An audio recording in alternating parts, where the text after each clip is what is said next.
ایک ایسا پرندہ جو آگ سے پیدا ہوتا ہے اور آگ کے شعلوں میں ہی مل جاتا ہے۔ اس کی زندگی لافانی ہے، وہ تمام پرندوں کا بادشاہ ہے۔ کیا عربی داستانوں کا یہ پراسرار پرندہ صرف ایک افسانہ ہے یا قدیم زمانے میں یہ سچ میں وجود رکھتا تھا؟ اس ویڈیو میں ہم دنیا کے سب سے پراسرار اور دلچسپ پرندہ سی مرغ یعنی فینکس کے متعلق جانیں گے۔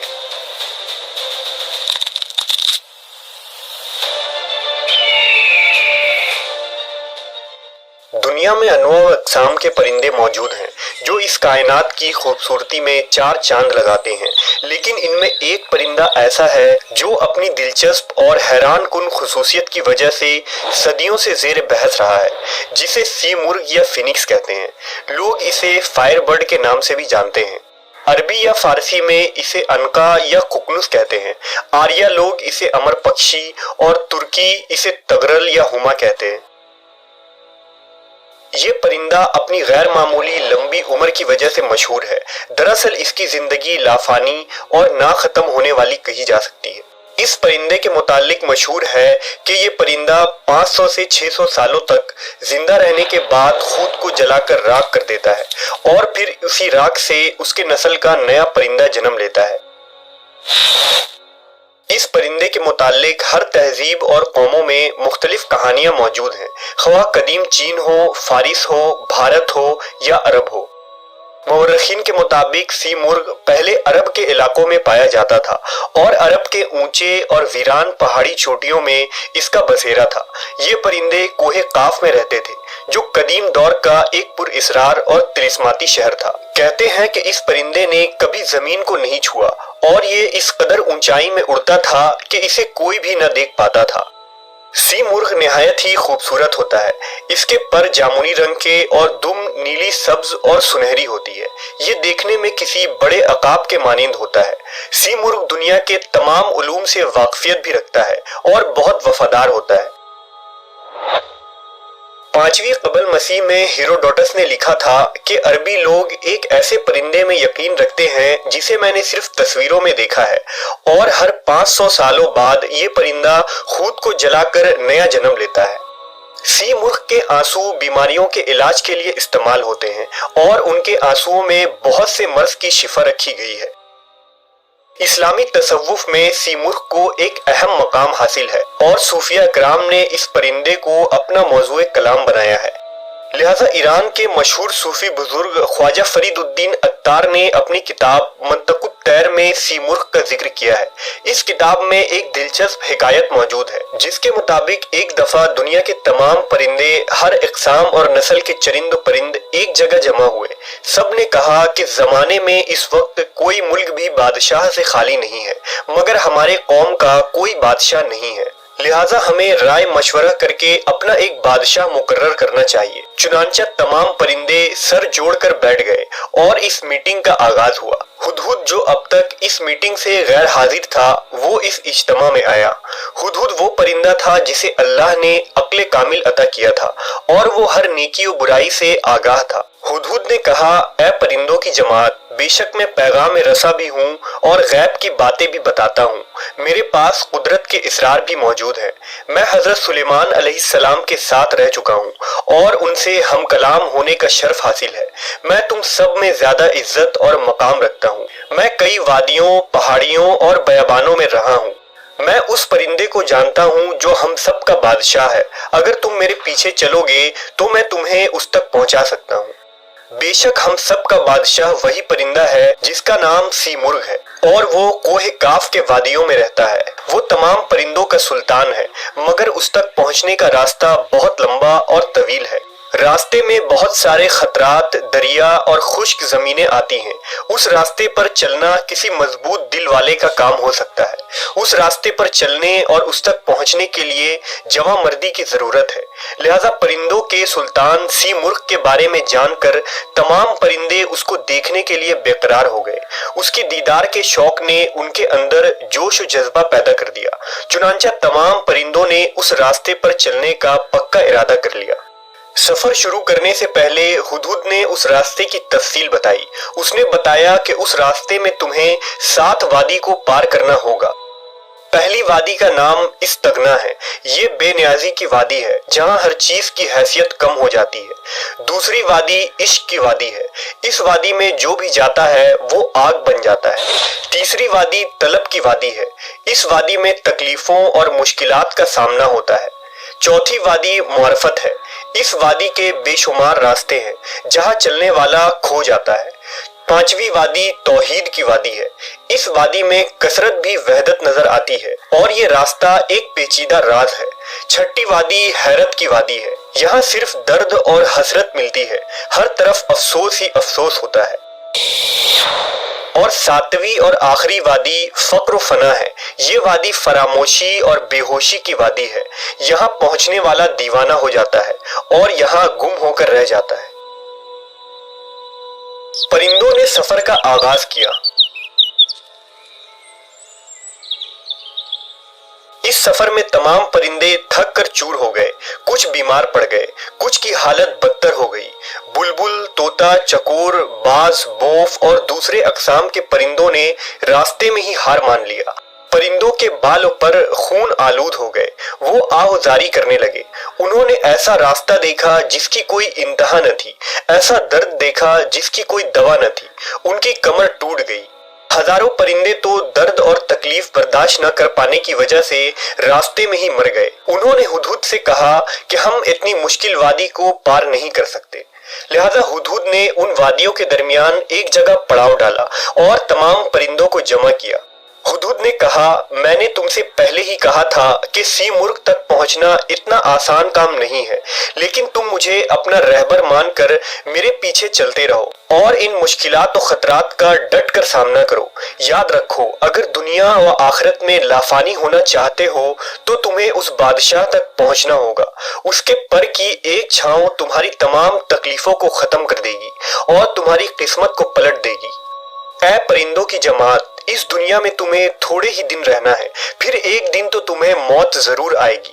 لہذا دنیا کی نجاست میں کیڑوں کی طرح مرنے سے بہتر ہے کہ تم اپنے سلطان کے بارگاہ میں جا کر شہید ہو جاؤ اور عزت کی موت مرو۔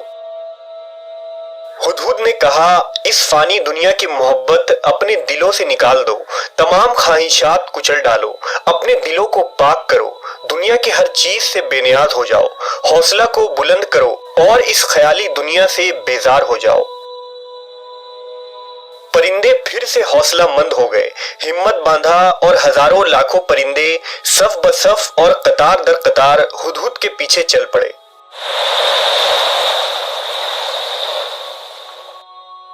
آخر کار اس مشکل اور طویل راستے کو پرندوں نے پار کر لیا۔ اس لمبے سفر میں صرف 30 پرندے یہاں تک پہنچ پائے۔ ان تمام وادیوں کو پار کر لینے کے بعد وہ کوہ قاف میں داخل ہوئے۔ اس وادی میں داخل ہونے کے بعد جب انہوں نے اپنے آپ کو دیکھا تو ان کے جسم پر بال و پر موجود نہ تھے، ان کا جسم آگ میں جل رہا تھا۔ تمام پرندے فانی ہو گئے تھے۔ دراصل انہیں ایک نئی زندگی مل گئی تھی۔ انہیں کوہ قاف کے ایک اونچی چوٹی پر سی مرغ نظر آیا۔ جب وہ سی مرغ کے پاس گئے اور غور سے اسے دیکھا تو انہیں اس میں اور خود میں کوئی فرق دکھائی نہیں دیا۔ اس منزل تک پہنچ کر نہ ان کا کوئی رہبر رہا تھا نہ راستہ، وہ خود لافانی ہو گئے تھے۔ لہٰذا اب انہیں پتہ چل گیا کہ جس سی مرغ کی انہیں تلاش تھی دراصل وہ خود ہی ہیں۔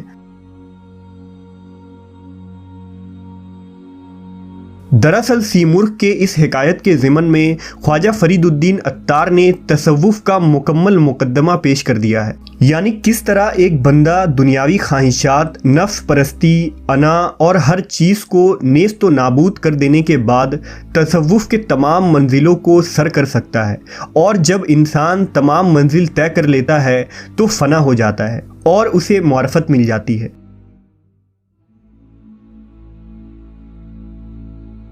قارون کے خزانے کے متعلق آپ نے تاریخی حکایات اور محاورے تو سنے ہی ہوں گے۔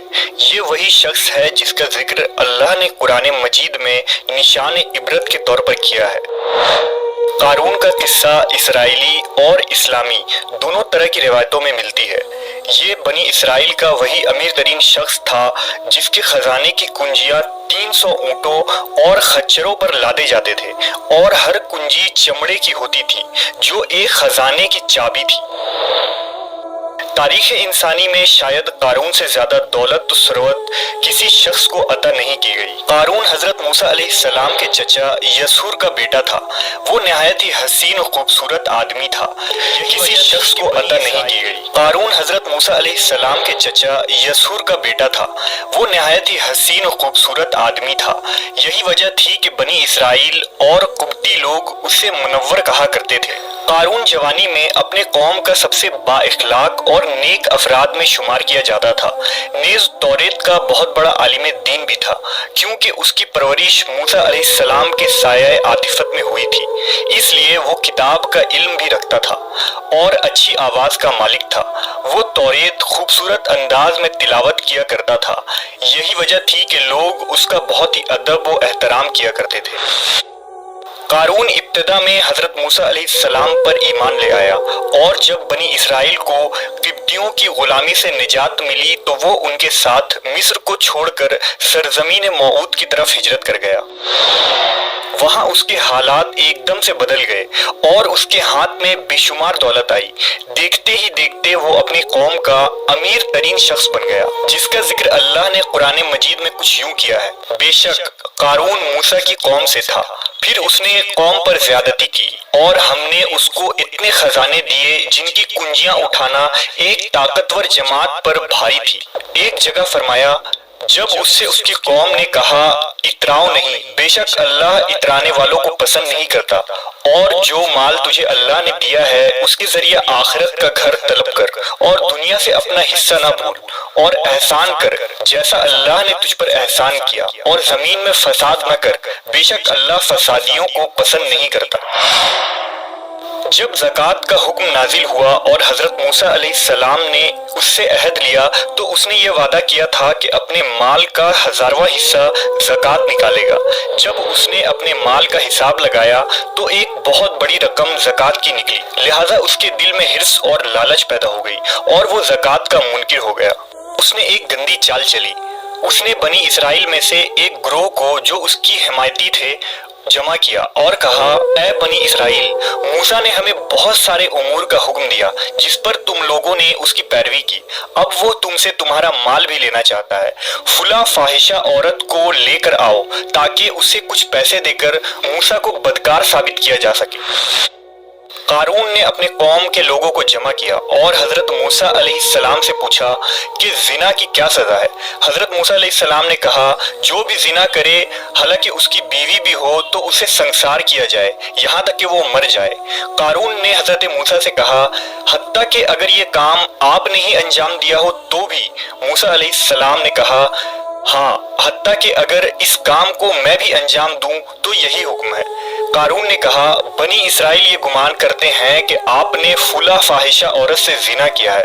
حضرت موسیٰ علیہ السلام نے فرمایا کہ اس عورت کو میرے سامنے لاؤ، لہٰذا وہ عورت بلائی گئی تو آپ نے فرمایا، اے عورت، اس اللہ کی قسم جس نے بنی اسرائیل کے لیے دریا کو پھاڑ دیا اور عافیت و سلامتی کے لیے دریا کے پار کرا کر فرعون سے نجات دی، سچ کہہ دے کہ واقعہ کیا ہے۔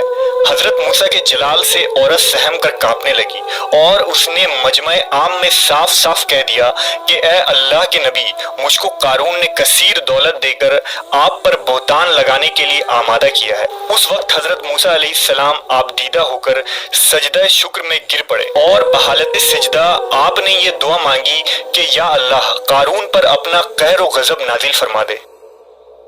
لہٰذا وہ تمام لوگ جو قارون کے ساتھ تھے وہ اس سے جدا ہو گئے۔ موسیٰ علیہ السلام نے اللہ کے اذن سے زمین کو حکم دیا تو زمین پھٹ پڑی اور قارون اور اس کے پیروکار اس میں دھنسنے لگے، اور دیکھتے ہی دیکھتے قارون، اس کا مکان اور خزانہ سب اس زمین میں دھس گیا۔ جب یہ زمین میں نابود ہو گئے تو زمین کا شگاف دوبارہ بند ہو گیا۔ قارون کی اس دولت کے متعلق بہت سارے تاریخی حکایات نقل کی گئی ہیں، اور تا قیامت قارون اور اس کا خزانہ تمام انسانیت کے لیے نشان عبرت بنی رہے گی۔